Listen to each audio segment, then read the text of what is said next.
Okay, hey everyone, thank you so much for your comments, for your likes. My name is Oninye, and today I'm just going to be talking about how to start your career as a virtual assistant. I'm going to be I'm going to be doing the basics rundown, right? And then over time, this is going to be a series, so that over time, I'm going to go deeper into the tools, deeper into skills, deeper into other things that you really need to platforms and payment structure and all of that, right? So if you're not yet in our community, just fill the form on the description or in my profile, in the profile link, and you will be added, just so that when we do other webinars, you will be informed so that you can come and ask your questions. So after this, I'm going to attach the question parts during the webinar because my audio was too bad, so I have to redo this video. So anyways, so what to expect basically is that I'm going to be talking about who a VA is, the duties of a VA, qualities of a VA, must-haves of a VA, the payment structure, skills, where to find clients, and how to market yourself as a VA. Basically, these are all you really need to do to get started as a VA. So every other thing would be secondary. So just to get started, these are the things you really need to know, right? Okay, so who is a virtual assistant? I would like to say that a virtual assistant is someone who makes life easy for someone else, and then the person works remotely. So initially, virtual assistants only used to be administrative assistants. They only used to do administrative tasks. Nowadays, it has cut across different industries, and so people nowadays just want to hire someone remotely to do their work for them, and these in turn are assisting virtually, so they are virtual assistants. Okay, so duties of VA. So what are those things that virtual assistants used to do or do for their clients? So first is event management and assistance. This is where I am in. I help my clients run their events, plan their events. That is where I found myself in. It's a branch of project management. Of course, project management is widespread. As long as it's a project, it's a project. So I'm in the event management space, where basically you assist your clients who are planning events, and you help them do whatever it is they ask you to do. And some other type of duties that VAs do is the managing calendars, appointments, and email. So basically, these are what PAs do. That's personal assistants, right? You help them manage their calendar, their appointments, and email. So in this case, you're functioning as a personal assistant. The person might have a business. You might not even have anything to do with their business.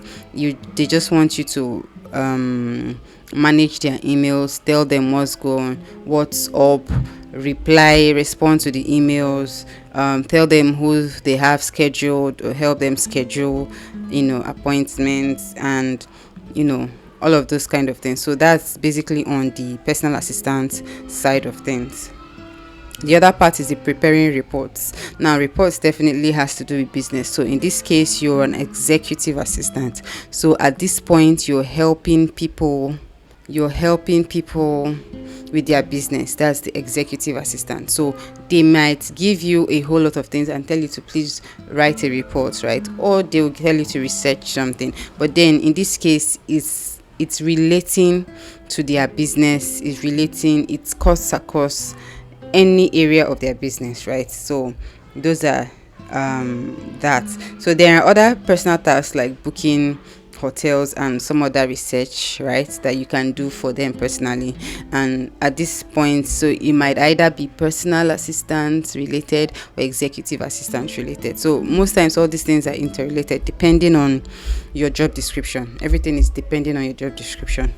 Then there are digital marketing tasks. So in this case, maybe you're functioning as a content creator or a social media manager for your client. So I like to say that the duties of a VA, now this is not exhaustive of the duties, but then the duties of a VA depends on the needs of the client. So it all depends on what your client wants you to do. That will determine what you do. So I can only say these tasks, right? But because these are basic tasks, your clients can decide that, oh, I want you to help me with my website, oh, I want you to help me. So those duties will determine what you will do for them, right? So this will lead me to talk about qualities, because it's very important. What I just mentioned now about your clients maybe wanting you to handle things that you might not be familiar with, it's all dependent on you. You might decide to say, oh, I'm sorry, I don't know how to do this. Or you can say, oh yeah, I have an idea, I'm going to do more research on them, right? So in this case, you would either have clients who like you for your honesty and have the budget to hire someone else, or you have a client who say, oh, I'm sorry, maybe we'll just work for this week, but I'm looking for someone who can do a whole lot of things at the same time, right? So as regards the qualities of a VA needs to be resourceful. You need to be able to find answers where for things that you really don't have answers to. You need to be resourceful. You need to know how to browse the internet, to research things, because nothing is new. So whatever it is you're asked to do, except they are probably technical and you just don't know how to do them, right? But then if there are things that you feel like you can learn over time, please do learn.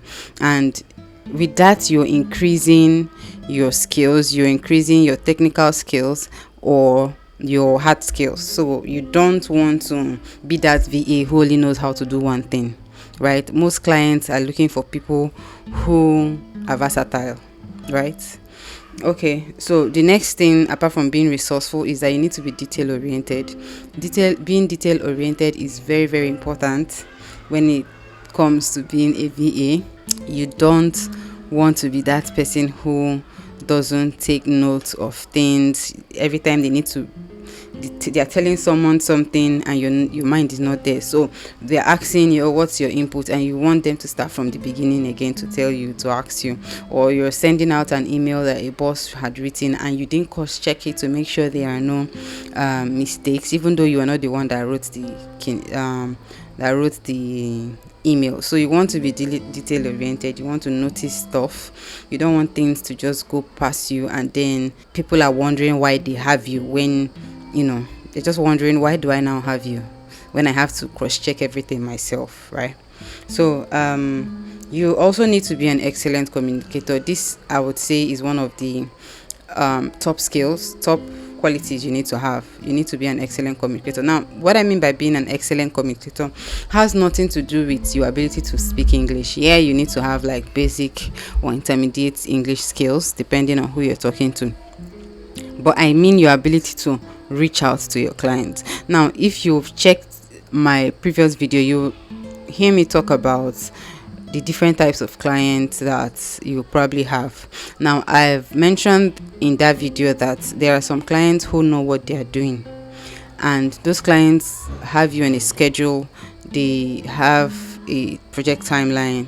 They know when you're supposed to be doing stuff. You can work on your own. You can work independently of them. There are some other clients who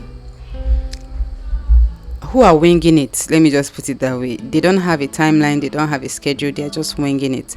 And so at some point, you people might just go blank and you don't speak because they're probably busy with their main job or something like that. So you need to be that VA that reaches out to ask, hey, is there any task for me? I've completed this. Did you see it? I sent you this email. Did you check it?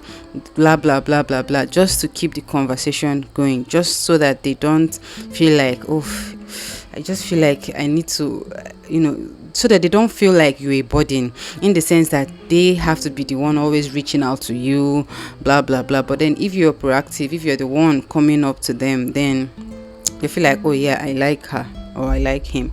Okay, so the other tasks or the other qualities that I have here is your ability to multitask, you fact that you have to be computer literate, and then you have to be confident. Now, I've talked about the ability to multitask when I was talking about being resourceful. I'm just going to dwell on being computer literate and being confident. Now, the fact that you're a VA means that you will need to be able to communicate with your clients with technology, and it is not phone is not official. You can't join your client's meeting with your phone. Let me say this officially, you can't. They will not tell you this, but they will take note of it. And when immediately, they will not tell you that. What they will do is that they will now start looking for other people to replace you, and when they find someone, they will now come and tell you, oh, I'm sorry, but they just come and tell you one story, and then you stop working with them. They know why. Because if you're on the call with them with a phone, it means that you're probably not taking notes, right? It's not official. It's just that code that you need to take note of. You need to come on to every meeting, official meeting, with a laptop, right? So that's why you need to be computer literate. You need to have access to computer. And then when it comes to being confident, guys, it is something. Even if you don't really know something well, someone asked me something. Do you know about CRM? So do you know? I've really not worked so much with so many CRMs, just HubSpot. I was like, oh yeah, of course, CRMs like HubSpot, they're really used to facilitate customer relationship, relationship, blah blah blah, monitor. I'm doing this, I'm saying this confidently, and you will not know that I only know one, or I probably have not even, it's just that I have it as a knowledge. I've not experienced, I've not used any of the platforms, right? So those confidence are those things. Confidence is one of the things they look out for when they are interviewing you or when they are working with you. If you look confident, they have more confidence that you're not going to fuck up. Okay, so I want to take note of all those things. So next is the must-haves. I just mentioned 6 must-haves, right? I'm going to put it in the screen. And then the first one is your smartphone. You need a smartphone. You need access to computer. If you cannot afford a computer yet, like a laptop, you can just borrow from someone when you need to be on a meeting, when you need to, create a gig on Fiverr, when you need to apply for jobs or something like that.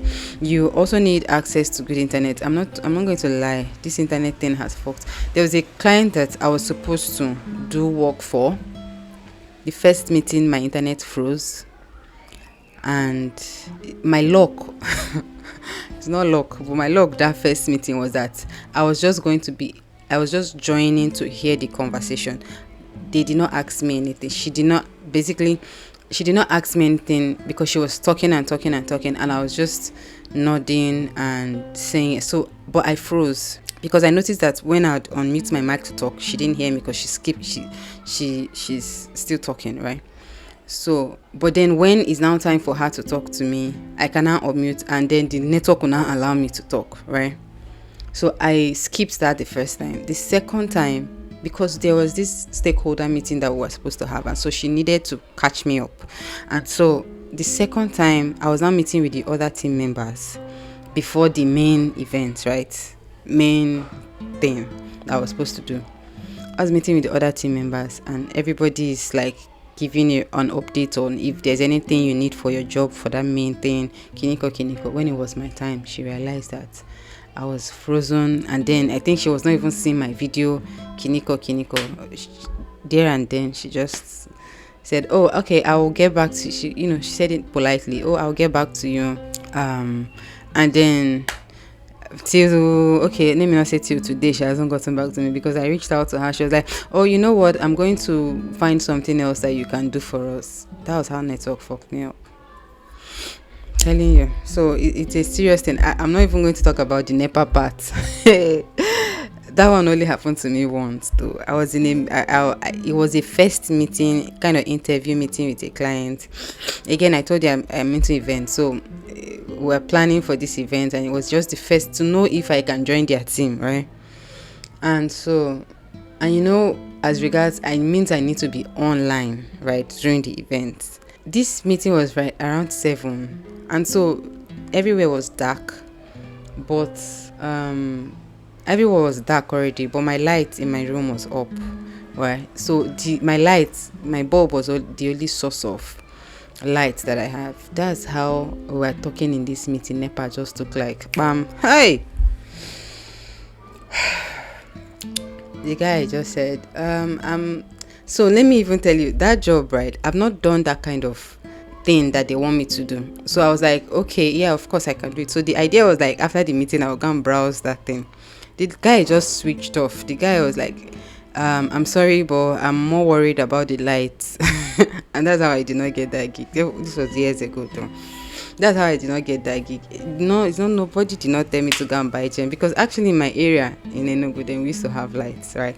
But so I didn't think about that. So one thing I did was I bought gen, and the second thing I did was I got a second light. I connected a rechargeable light, so that if I'm on meetings with clients and I'm using NEPA lights, I on my normal lights and the rechargeable light, so that if mistakenly NEPA takes light, I'll still have a source of light, so that I don't give them any sort of scare and all of that. So it was that was the lesson I learned from that. So you can also implement that at some point. So anyways, I'm talking about you have to have access to good internet and also lights if it's possible, and then join a freelance platform. I always talk about this, and I always recommend Fiverr. Upwork is also good. If there are other freelance platforms that you can join, feel free to join them. And then you need to belong to a community. It's important. If there are updates, if there are, should I say, backdoors to certain things, you only find those backdoors in communities. If so and so platforms are banning Nigerians or banning people, and there are people who have figured out how to cross that firewall or something, you only hear those kind of information. You will not get those information on YouTube, right?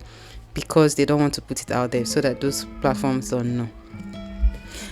You only hear them in communities, right? So you want to belong to a community. So as I've said earlier, you want to check the link in the description and fill out the form, and you'll be added to our LinkedIn group, and then you also be sent emails whenever we have webinars or networking meetings, right? So the other must have is that you need to be flexible with platforms like Zoom, because as a VA, you're probably going to be having online meetings with your clients, right? You're probably going to be having Zoom meetings or Google Meet. So you don't want to be that VA that they say unmute yourself, and you are trying to figure out where unmute button is, or they tell you to mute and then you did not know that you were talking and they were hearing you and blah blah blah. It actually gives a bad sign. It's a bad signal.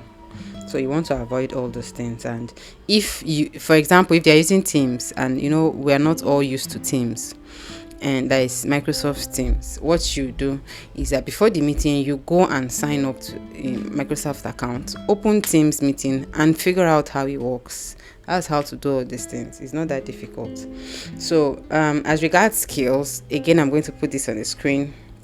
These are the skills that you want to get. These are the skills. I'm going to put these skills on the screen. So the oral skills, the typing, the administrative skills, the project management skills, proofreading skills, basic IT skills, Excel skills, Zoom skills, email marketing, just basic like MailChimp and all of those things. Because chances are if your client is a B2C person and she wants you to help her, she's probably going to give you access to one of her email marketing software, maybe to send out emails and all of that. So you want to take note of all of these skills. So the next thing I want to talk about is payment structure. Now, payment structure is very important. There are two ways that VAs get paid. One is by the hour, and the other one is per project, right? So you can either work with a client, and the client,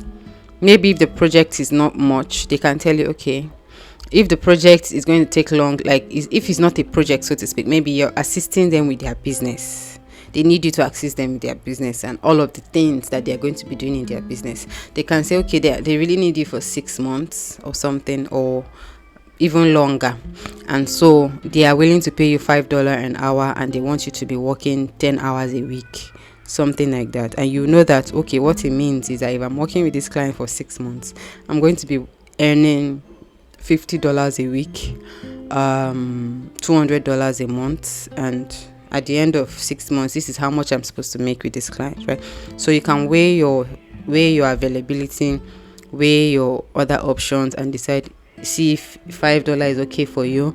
Don't forget to add the money for internet, or don't forget to add that. So you weigh if the $5 is okay for you. If you want them to say $7 or $10 or $15, it's up to you, okay? But you want to note that if you're working with clients that want to work with you on a long term, you want to reduce the price so that it makes it available for them. It makes it easier for them, right? But if it's a short-term project, you can say, oh, my charge is $60 an hour, right? Because it's just a project, they want you to fix something for them, blah blah blah, because it will just take probably 4 or 5 hours, shikina. But then if it's something long term, you see things as low as $5 an hour, $15 an hour, and so on. So as regards project based, as I just mentioned now, if they are setting projects, something they want you to fix for them, like there was a time, the recent thing I worked on was in a website for a client. They just did something, and I the idea was for me to populate the website, but then I noticed that the website was not functional, was not dynamic, that's the word. And so I asked the client that this thing is not dynamic, this theme you are using is not dynamic, should I rebuild the website for you? And so the client said no problem. And so it was a project based something that at the end of rebuilding that website, my job with them, my work with them, my contract with them will end, right? So I now rebuilt the website and populated it, and then my contract with them was done. Okay, so so that was a project-based kind of work that we knew that, okay, this is how much you're going to be paying me so for that client. Now what I did was that, okay, I don't know how long it will take me to do this, but let's say it's going to take 4 weeks. It took 4 weeks. How much I want per week is so and so amount. So let's say I said, okay, I want $100 per week, or I want $500 per week. So it means that at the end of the month, what you will pay me is this and that. Okay, so that's how those kind of projects work. So sometimes you already know your capacity, in the sense that you know that it will take you 5 weeks to do this job. Sometimes you don't know how long it will take you because there are other factors in play, right? So you will just say, for this project, this is how much I want per week, because I don't know how many hours I will put into it, but this is what I know. If I have it per week, I'll be able to do this job comfortably. Okay, next we're going to talk about marketing yourself as a VA. Now this is something that most VAs don't do. Let me put this straight. Marketing is not sales, right? A lot of people don't know this. Marketing is not sales. I don't actively sell myself to clients or to people, but I market myself. And the way I do this is on LinkedIn, by having a profile, saying sometimes I post things about being a VA and all of that. That is marketing myself. Having a freelance platform available, that's marketing yourself. Okay, so it's kind of like putting yourself out there so that people know you exist. That's marketing yourself, right? So it's not as if, it's different from now going in and chatting people on LinkedIn, sending them messages and telling them you want to be their VA, blah blah blah. That's a different step altogether. Your existence on LinkedIn, active existence on LinkedIn, is marketing. So by the time you now take the next step of sending direct messages to people, that's sales. Okay, so you want to be able to be active on LinkedIn. So I've talked about LinkedIn and maybe Instagram, depending on your Instagram possibly, or having a blog. That's if you're into content writing, you should have a blog. Okay, so the next thing I want to talk about is where to find clients. Clients are everywhere, but most clients are some places, right? Clients are in freelance platforms. You don't want to sleep on it. Clients are in freelance platforms. Why? Because they know that freelance platforms are cheap for them. So, and they know that payment is easier for them on freelance platforms. So they rather work with people on freelance platforms.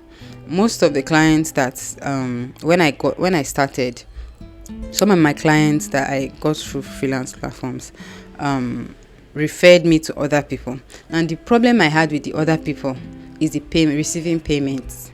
It's a very big problem, especially if you're in Nigeria. So these freelance platforms have already made it easier for you to receive payments, right? So it's either you take those people you were referred to back to your Fiverr account, or you have to figure out a way to collect money from them without being suspicious, right? Without looking suspicious. I know I had one client that, oh my god, I don't want to talk about it, but certain organizations abroad had to reach out to her to know whether she was aware of the transactions that she was making, or she was being scammed, because she was paying not just me but another person that was doing something for her here in Nigeria, right? Because if they notice that you're making a certain amount of payment, using certain, I'm not going to call, using certain platforms, they think that, and especially if the person is not Nigerian or Kiniko, there's no possible link.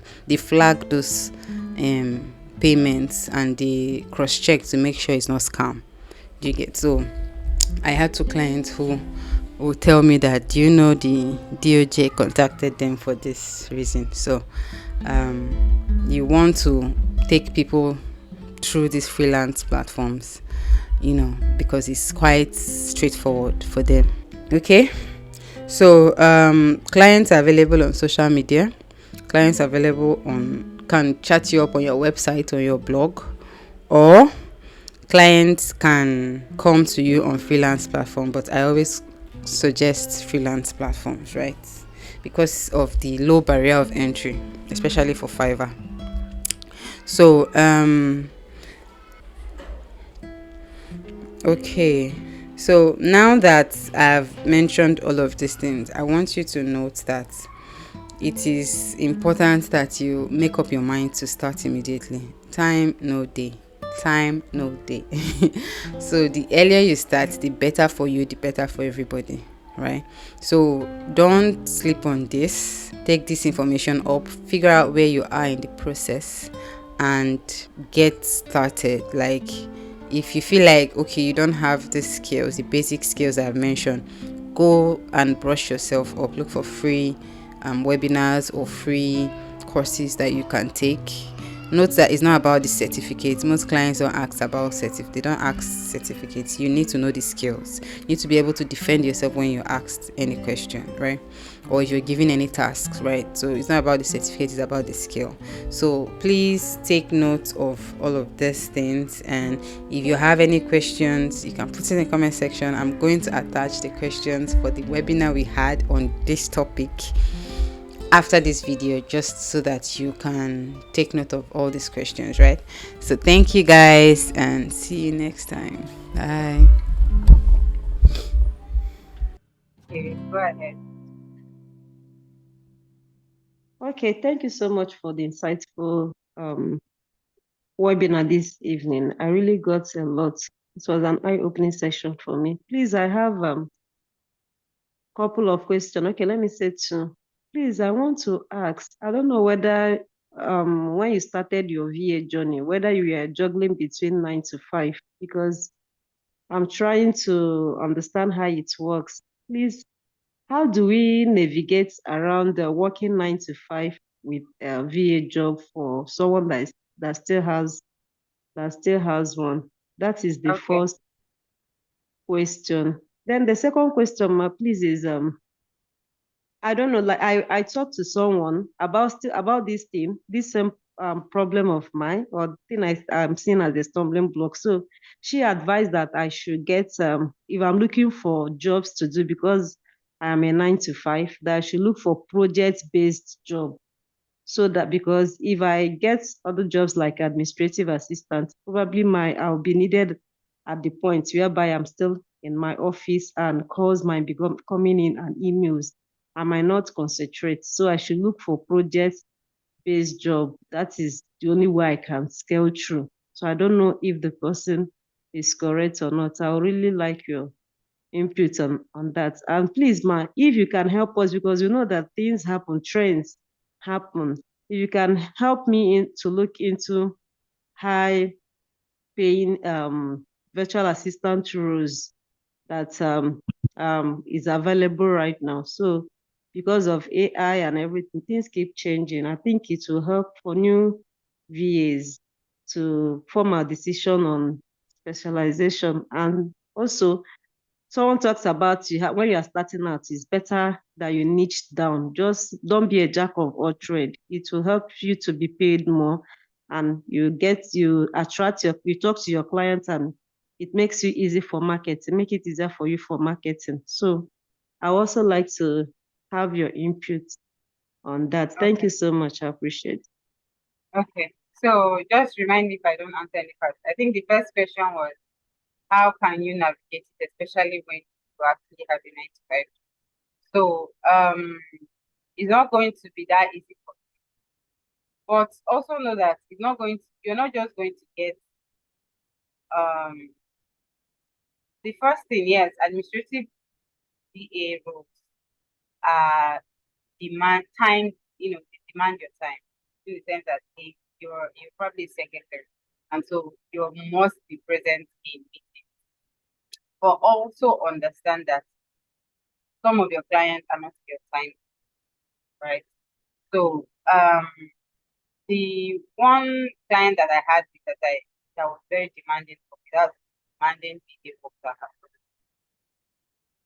lives, okay, one that is very demanding for me because she lives in the UK, and UK has almost the same time zone as Nigeria. So that was the most stressful work that I ever did, because as I'm waking up, she's waking up. And so we always had meeting by 9 a.m. and it was like a job for me, right? But that's just one client. 99% of my clients are from the US, and it might be the same for you, because you notice if you notice people who talk about remote jobs, they'll tell you US, because US actually supports the whole freelancer economy. So most of your clients might come from US, and US, some places wake up around 3 p.m. Nigerian time. Some other places wake up around 5 p.m. Nigerian time. So you will notice that if you are having some sort of meeting with a client, it will be in the night. It's likely not going to be during your office hours, your actual hours.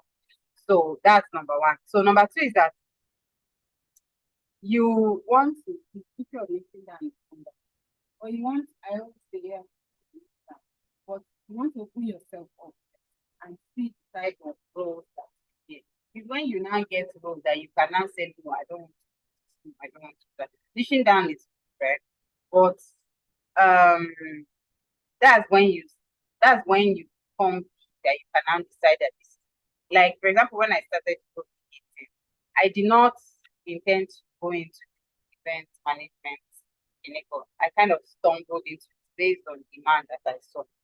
Right. When I started, it was translation that I was doing.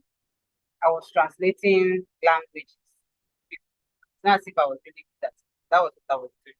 Right. So, and those type of translations, they are project based, like you say, it's just I people agree with me. We agree, okay, that I'm going to do this for $15 or $20, and then person probably wrote the poem in English and wants me to translate it in Igbo, and I look at it and I say, okay, no problem. And then, because that time I was in school, not undergraduate, but I was in school, and so when I'm done from classes, when I'm free, I start doing the translation in my head. Anything I don't know, I can ask somebody, like, what's it meaning of this gift, or I can ask Google what's the meaning of this gift, and before you know it, I'm done. I type it in and I, submit it. So those are things that you can come up with, things that as easy as that, right? So that's why I said Fiverr is easier because at least when you're starting, they give you the opportunity to create 3 gigs. So you can start up, you can create 3 different things and see the one that people are coming for. And then you can now decide whether it fits into your schedule or not. I don't know if there's a last question you asked me. There's the Okay, last yes, question. my What's the ask last? if you can help list in-demand VA roles or jobs currently. Administrative and project management, basically. Then social media will never go out of style, but it's not everybody that knows. You need to learn social media to speak before you can become a social media manager. So, but for the other things that you can figure out with administrative skills and project management skills, yes, because sometimes these are the type of people you're going to meet. People, foreigners who want to start a new business or who started a new business, but things are becoming stressful for them and they don't want to hire expensive VAs over there. And so they come onto this freelance platform to hire people in countries like ours who don't really get paid. So that's small money to them. That's the thing they are paying us, small money to them. So basically, these people have a project. Maybe they want to launch their business, or they've launched their business, but they need someone to help them maybe get more clients. They are looking for sales, people in sales, doing B2B sales, like chatting people up on LinkedIn, selling the products for them, or that will also double in as administrative assistants for them, coming to meetings with them, or you see them, they already have a business, they want to launch a new, or they want to launch a new course, or launch a mentorship program, launch something. And so they need somebody that will help them do most of the tasks. And that's where it can be, it can be much, more than what I just mentioned. Most times that's clients that usually meet up. Okay. So, but if you're looking for Nigerian clients, of course, it will meet your schedule. Stop your schedule as well. But in the same country and the person needs you during it, and your job needs you during it. Yeah, Did thank I you, answer ma. your I so question? much appreciate. Yes, you did. Thank you. All right. Any other person having a question? Any other question? Is that a no? Okay, let me read this. Someone sent to me, because I'm not going to call her name. This is the issue. That so said, I have gotten varieties of trainings on being a administrative space or general space. I've tried applying for jobs and haven't gotten any feedback. Early this month, I went for a conference, it was tech related. So I spoke to different people about the service. But luckily, I got a man who said the service and decided he was going to reach out to me. Fortunately, he reached out to me last, asking, sent me this.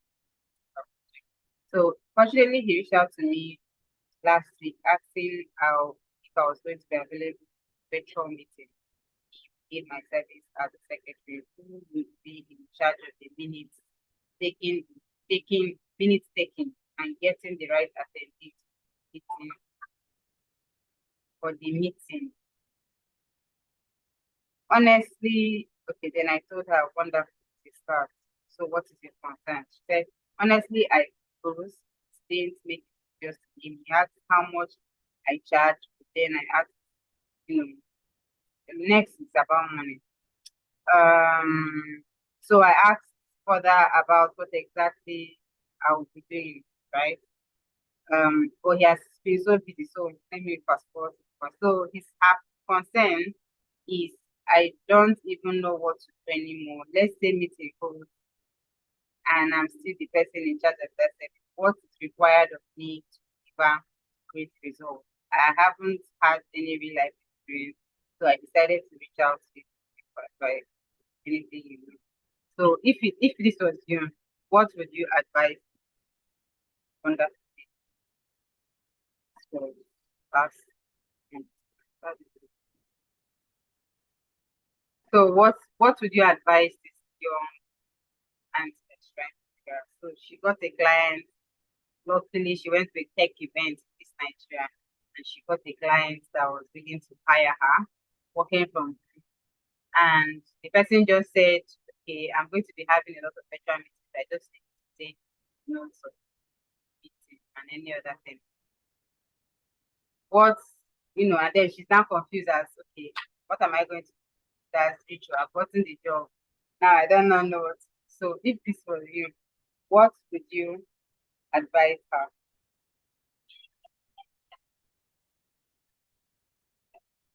What would you? Nobody's talking to me. Please unmute and talk.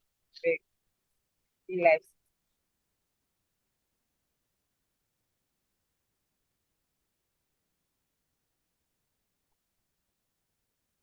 Nobody wants to talk. Fatima, are you here? Marvelous, are you here? All these Zaomi and Joanna, are you here? Choma, are you here? If this were you, what would you? Yeah, who? Rosemary, was that you? Yes, okay. The only thing I will advise her to do, she did the right thing by If it was you, if it was asking. you, if it was you. Yes, if I was the person, the first thing I will find out is the job roles and duties. So if it is something I can do, then I don't have Mm, to get frightened or get scared about it. In order to make sure that I deliver, all I needed to do is to kind of practice more before the start date. That is, if I know what it is or what it entails or the kind of job I'm required to do, that's what I will do. I'll just practice yeah. further. But if I So don't know at all,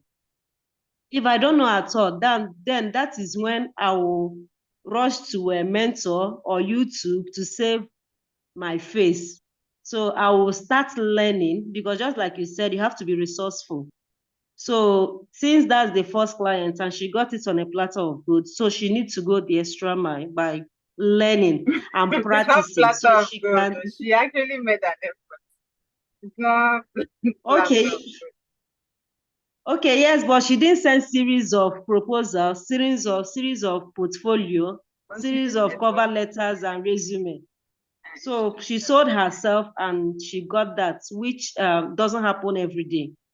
So I think she should practice.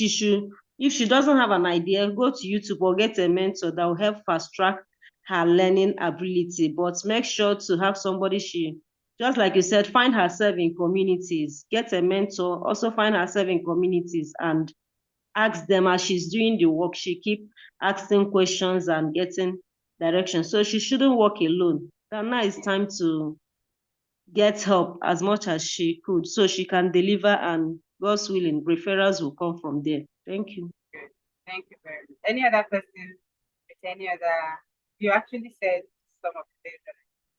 Any other person? Any other person has another idea? Nobody wants to talk now. Nobody should come to my DM. So basically, if this is you, right? One thing you want to do is understand the kind of client, kind of person. So understand the kind of clients that you are probably working with, right? In the sense that you want to understand if he has done this, if he has done this new to this. So from what she's saying, the man probably hasn't done thing. So it means that she's, and then she's working with the one man business, right? So she's probably going to be covering a whole of, even though it's as if she's just going to be doing it.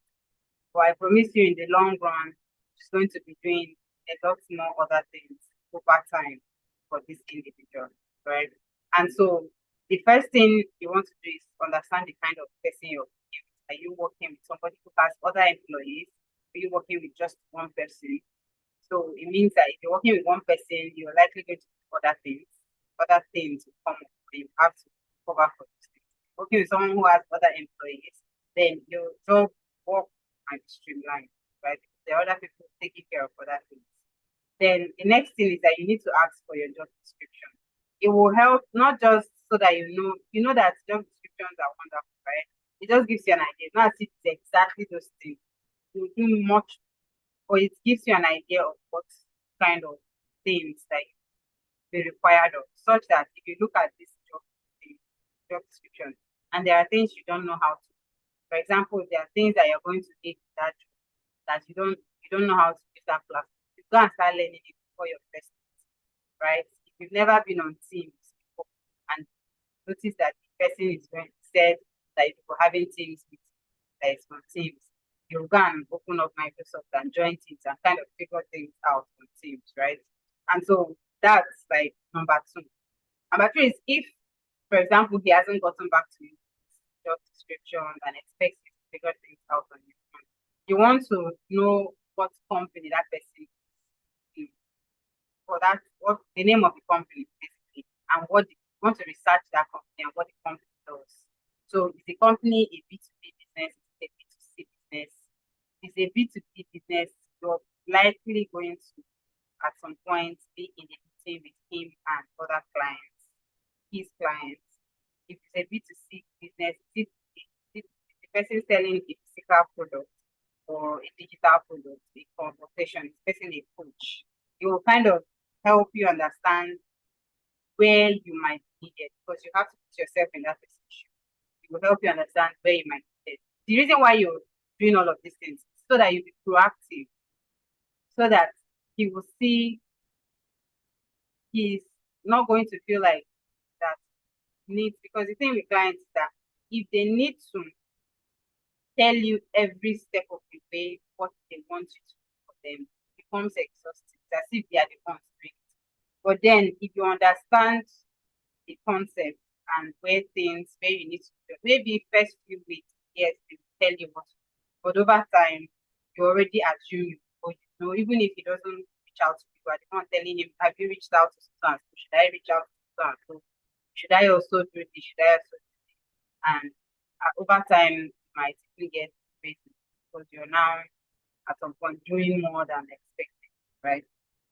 So that is one thing you need to do. So I told her, ask job description, research the company, does it have a website, research, figure out social media feed, figure out what that company does. And so it will help you know the type of business you're going into and the role you're going to be for that business. Some businesses don't require social media. What they do, they go by, what's that word? Referral. So you might not even need social media that job. All he needs that he just needs to do some things while he reaches out to people. Then need to reach out to people on his behalf and all of that. So I just wanted to bring this out here. It's 5 minutes to 10. So I wanted, because I know that there are a lot of people who have this, you know, kind of experience, and again, in this case, you will not be the one, except the person says, write me so you will not be the one to write it, right? Allow the person to do that. They are the ones employing you, right? Allow the person to do all of those things. When you verbally talk about payment structure, allow the person to put it in right, except if there's okay, put it in right. Then then you can sign the contract and all of that. Then as regards payment, some people might, it's one way you can try to get them in. So you tell them, let us do a trial period where they try you in for 14 days, that's 2 weeks, and see that they can work with you, and then you guys can go ahead at a particular rate, and then you guys can now go ahead and start working together, right? You can decide pay for service, pay after service. It all depends on you, right? Most times, the people you're working, if you're working with older people, you know those 60 people, you know that those people don't lie, they don't have any reason to, depending on you, you have to speak with them, but not quite why it's for, so that you can really look at them and know that, you can't, they can't lie to you or anybody, and now decide what type of payment. Do you want your payment in 2 weeks, in 1 month, before or after, and all of those things. You guys, thank you so much for joining. It has been wonderful time, well spent. I hope we learned a lot of things, and see you guys next week, where we're now going to go deep into learning things about this career. So in the absence of any questions, you guys, thank you so much for being here. Thank you, dear. This be